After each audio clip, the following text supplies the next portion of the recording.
Hey, what's up guys? Eli Fishman here with Talking Ball Interviews, back with another interview, and today I'm glad to be joined by Alex Katz, pitcher in the Kansas City Royals organization. Alex, thank you so much for joining me today. Hope you're well during this time. Yeah, thank you. Excited to be here for round two. I know we did round one a few years ago. Of course, man. Good to see you again. How you doing in this time? I know I've seen on Instagram you've got the backyard bullpen. Are you lifting? Just how's it been? Yeah, I mean, everything's been all right. Luckily, obviously, a lot of people have it way worse. But, I've been still able to get my work in, thrown in the backyard, playing catch at the local high school. And, I'm able to lift in the basement. Obviously, not do every single lift that I do throughout the off season or during the season, but I'm still able to maintain my strength and be ready for whenever we get called back. It's definitely tough because we don't know what we're actually training for. Yeah. Are we training to be back next week? Are we training to be back in 3 months? Are we training to be back next spring training? This must be, especially for you, extremely tough because you almost just joined the Royals before this season. So you're going to have all new teammates, and you're not, right now you don't really have a shot to prove yourself to the organization. Obviously you want to impress them and, show what you got right away. I haven't pitched in a game since last June, so I think that's the toughest thing for me. I was with the Ducks last year and I was pitching well, and then, then I needed surgery. Luckily it was a minor surgery and got back fairly quickly, but, it's still been, 11 months since I pitched in a game. So, that's probably the longest I've ever gone in my whole life since I'm maybe 5-6 years old without playing in a baseball game. So I think that's the toughest thing. As far as being with the Royals, luckily I was able to get a full 2 weeks of spring training in. I didn't get to pitch in games yet, just bullpens and, practices. But, it was definitely nice to, be with an affiliated team, a great organization like the Royals. Be back in Arizona in spring training, lace up the cleats, throw off a dirt mound again. And, that was definitely good for the head a little bit. How are you communicating with the Royals? Do you guys have group chat, Zoom calls? Do you have the pitching coordinator, minor league pitching coaches, text with you? How does that work? Yeah, we have Zoom meetings pretty much every week. Some of them are with all the pitchers. So we had John Smoltz on a couple of weeks ago, talking pitching for an hour and a half with all the pitchers. We got to ask him questions, pick his brain a little bit. And then we have meetings with just our work group pitchers.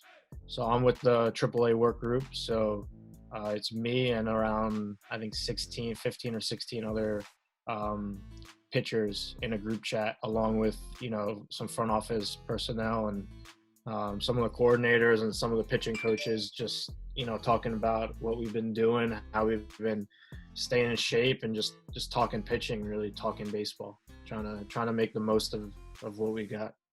Now for you came out of Indy ball, as you said, pitching on Long Island, where you're from, with the Ducks. Talk to me about the Indy ball experience, especially since it's super underrated. Just talk about your time there. Yeah, I would say Indy ball is very similar to the minor leagues as far as there's different levels. There were, I don't know how many big leaguers there were on the Long Island Ducks when I was there, but throughout the whole year, there were probably 18, 19, 20 guys that had big league experience. Some guys played in the big leagues for a while. So, these guys know how to play. They have a lot of experience. I think I'd consider it more of like a AA, AAA level. It's up there in, as far as level of competition. So I definitely learned a lot playing there. I don't think it was really, I think it was kind of a good stepping stone for me in my baseball career. Some people can treat it as a negative. To me, it was a positive. I learned a lot and met a lot of great people over there. Speak upon that 2017 WBC.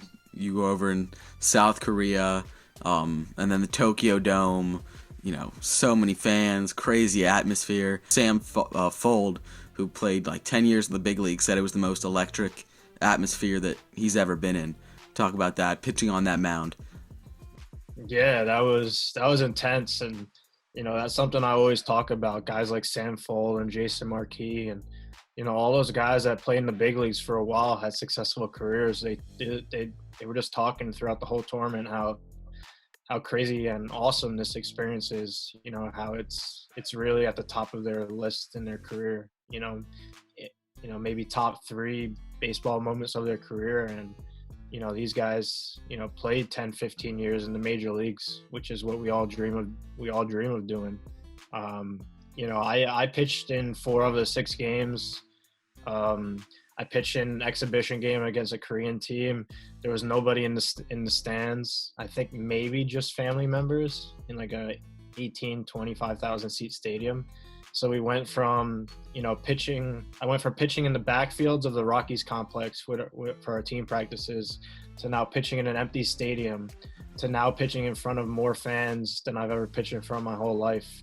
2 days later, I couldn't really feel the ball coming out of my hand. That's how much adrenaline I had pitching against Korea in that first game. Now, for you also, you are do a ton of stuff off of the field, social media, entrepreneur. You got stadium custom kicks.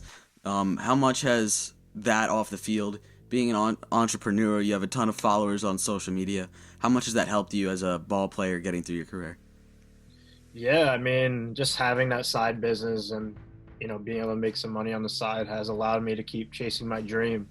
Obviously I wouldn't give anything up to keep chasing that dream. So obviously, like most people know, as a minor league ball player, you don't make that much money, and you're only paid during the season. So being through injuries and being released and all that kind of stuff, that to have consistent side money and do something which is a ton of fun, do something that's not a distraction to my baseball career. I couldn't really ask for anything more than that. Does that come with a lot of more autograph requests, people recognizing you a game, stuff like that? I'd say a lot. I'd say people recognize me more for being in Zach Campbell's videos on YouTube.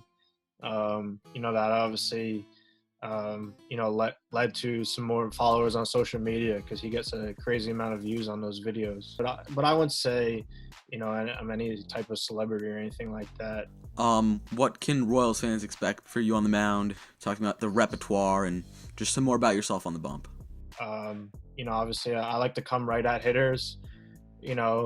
My game plan is really get guys swinging early.